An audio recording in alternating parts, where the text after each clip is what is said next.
What's up, everybody? Path of Exile 1's big new league, Secrets of the Atlas, is out in just a few hours. So today, I wanted to put together some beginner tips for people jumping into this for the first time. Maybe you haven't played in a long time, or you just need a refresher, or you're coming over from PoE 2 or some other IRPG, and this is all going to be new to you. So this is going to be very beginner friendly, hopefully go over a lot of the systems, help you level, help you get adjusted to some of the more complicated parts of Path of Exile 1, and just have a really good first time playing. Okay, so let's get straight into this. And if you do find this useful, do consider subscribing to the channel for more. And I also will be streaming lots of this new league if you want to come hang out. So first things first, probably the most important thing, and that is skills, sockets, and gems.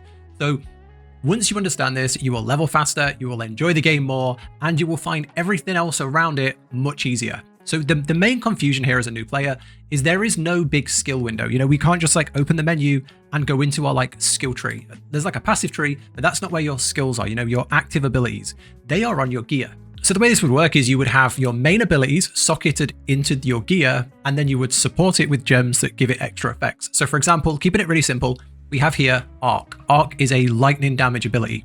Then connected to it, you would attach added lightning damage. And now your Arc will deal more lightning damage.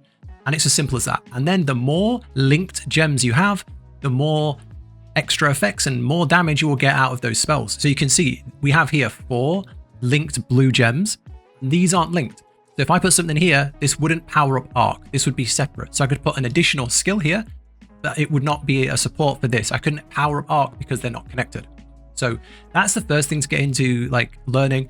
Then you have the colors on the gems. So for example, when you're leveling, you're going to be looking for, blue, green, red, and they kind of fit the archetypes that you'll be playing. So if you're a warrior, strength, red, a ranger, dex is kind of green. That kind of thing is how it plays, magic, blue.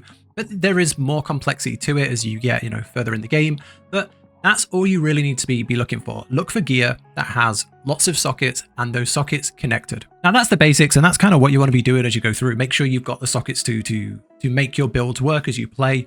But one thing you're going to realize is you're going to find items that have really good stats. You're going to have an axe with really good stats for your build, or you're going to have a really good wand or a really good chest piece, and it's not going to have the right sockets. So what you can do is while leveling, you will get lots of materials that you can use to craft with, and these come in throughout the game, loads at end game, so you can start using these to get the sockets you want. So if you have, for example, an item that doesn't have enough sockets, you can use a jeweler's orb.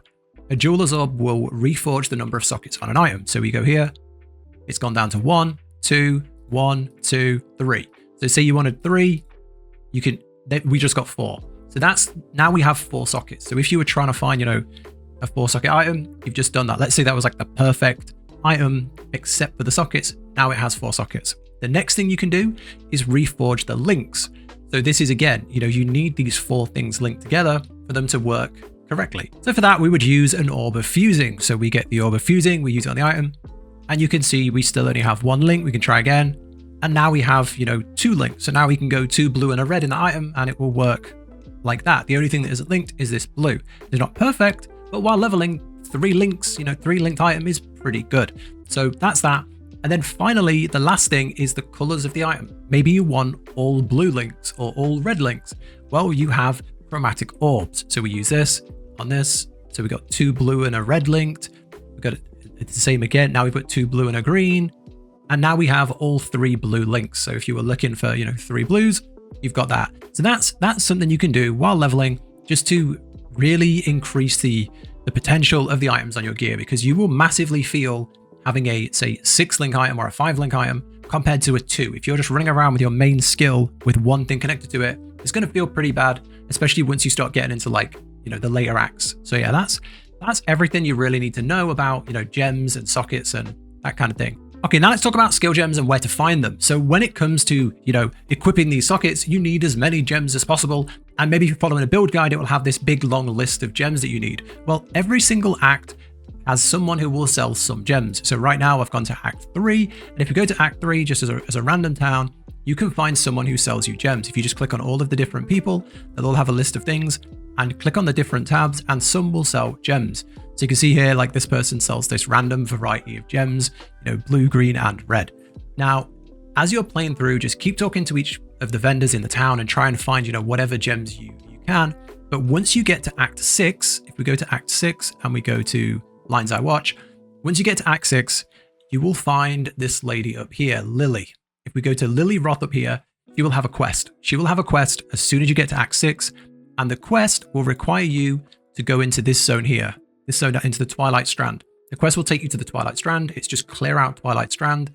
And then once you do that quest for her at the very start of Act 6, her inventory, if you go into it, will have every single gem. So you can just get like, I mean, there are some gems very late in the game, like crafted gems kind of thing. And like, anyway, there are other gems, but she has the majority of the basic gems that you would need, like 2 pages of red, 2 pages of green.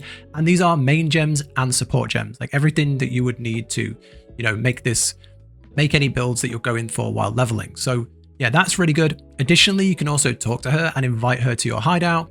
And then when you go to your hideout, she'll be there. So yeah, that's going to really, really help. I'd say it definitely feels a little bit confusing putting your build together until you hit Act 6, and then you can just like grab them all in one go. Okay, now let's talk about movement speed. Movement speed is king. If you're coming from any other ARPG, I would say PoE 1 has some of the best movement speed in the game if you play it correctly. So the way to get really good movement speed and to just clear through the campaign, you know, you'll have the damage for the most part, but you might feel the maps are too big or you're too slow. There are lots of ways to get movement speed. And the first is a flask. So you have, I'll just drag it in here so you can see it. So you have the Quicksilver flask. You can get this at the very start of the game as a quest reward, and you'll also find more as you play.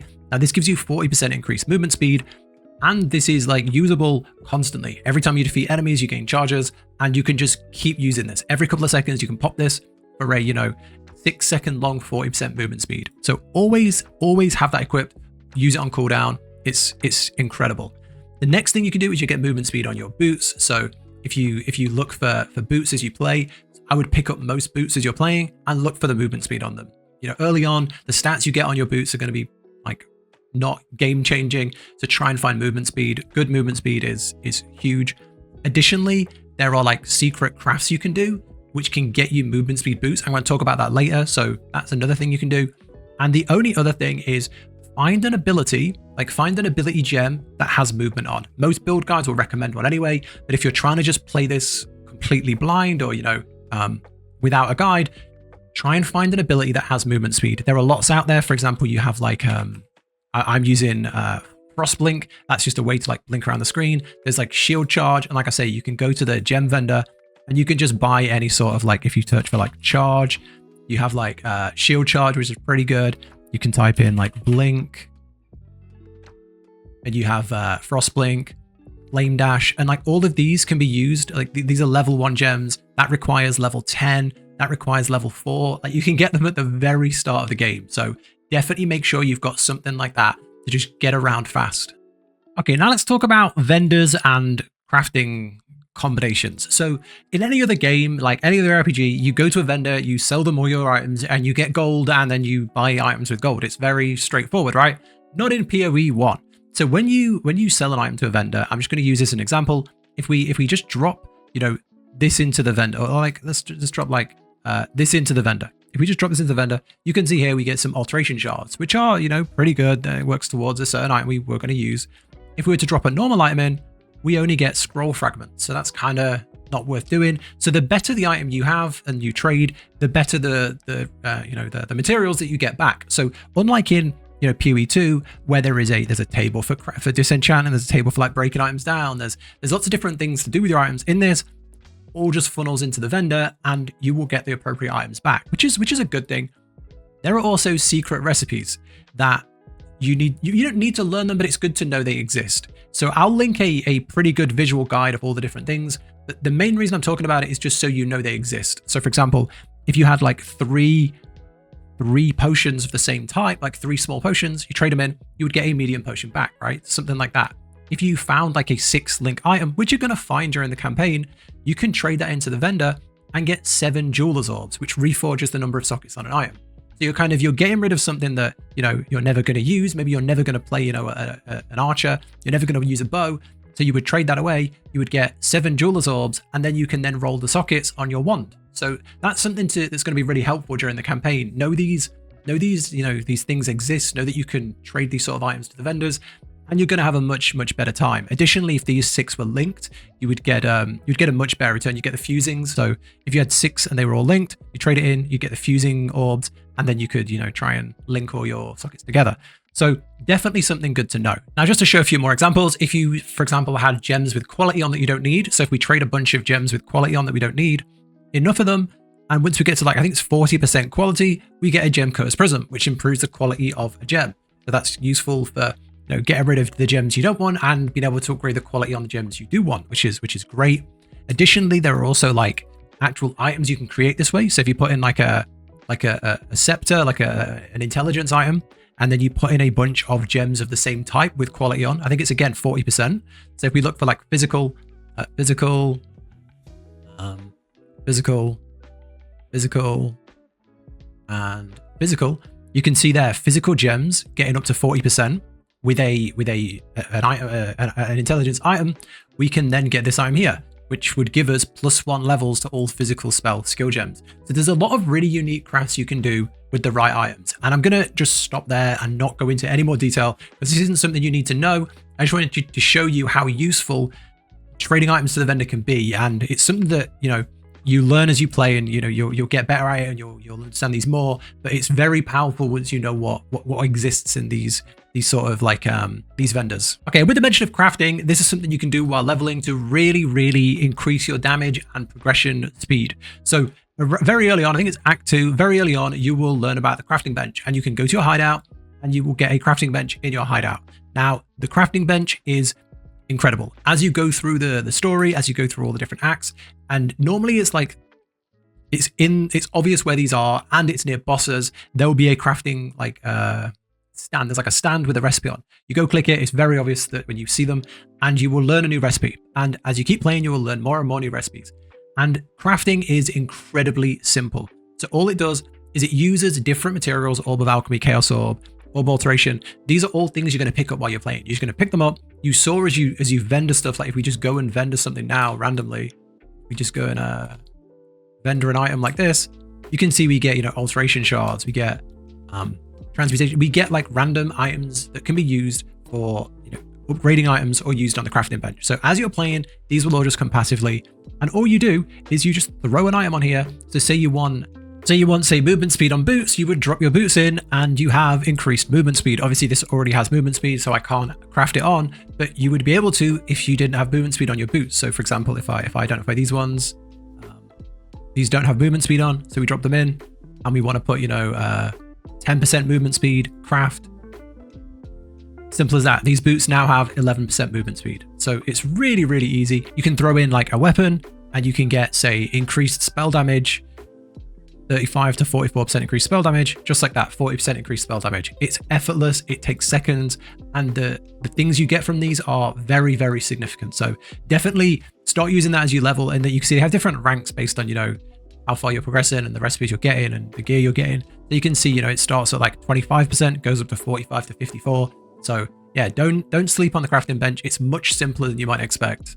But yeah, they're the main things I wanted to talk about. Some other like small things to just be aware of, I guess, is one, always do your ascendancies while you level. So when you get to Act 3, this is Act 3, you'll find this thing here, this it's like a green skull with things coming out of its eyes. When you get there, go to it. It'll have 6 circles on it, and that will be places where you need to go. So it'll be like, you know, Act 3, this zone, you'll go there, look for the trial there, do it, and that will like fill the circle. Once you've done like all of this, when you fill all the circles, this will open up and you can go and unlock your ascendancy. Your ascendancy is your subclass. So it's this thing here on the passive tree. It's this is your subclass, and they have very powerful abilities in there. So make sure you're doing those. If you're coming from PoE 2, it is nothing like PoE 2. It is so much easier, so much smoother, so much less RNG. You can get them done at the level you get to them pretty much. You should have no problem. So always go do your ascendancies. Always do the side quests that give passive points, because they're very important.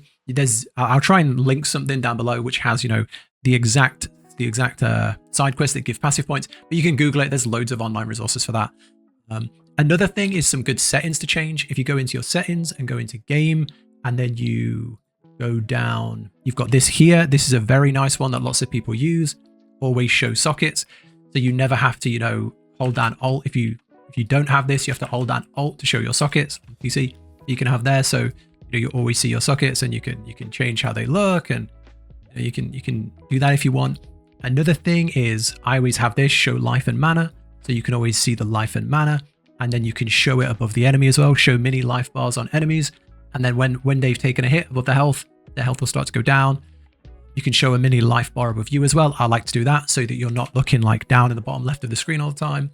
But I think that's kind of the basics. I could make this 5 hours long. I could sit here and talk for hours, but you just got to play, man. You just got to play. You just got to play the game, and it's one of those things where every single day you'll learn something new. You can be 500 hours in and you'll still be learning new things. So these are the things I wanted to talk about. Hopefully it helps. If you have any more questions or anything you want to add for other people, let them know in the comments. Like I say, I'll be streaming this right here on YouTube and over there as well. If you want to come hang out, ask any questions, that'd be great to see you there. But that's it. Thank you so much for watching. Take care, and I'll catch you in the next one.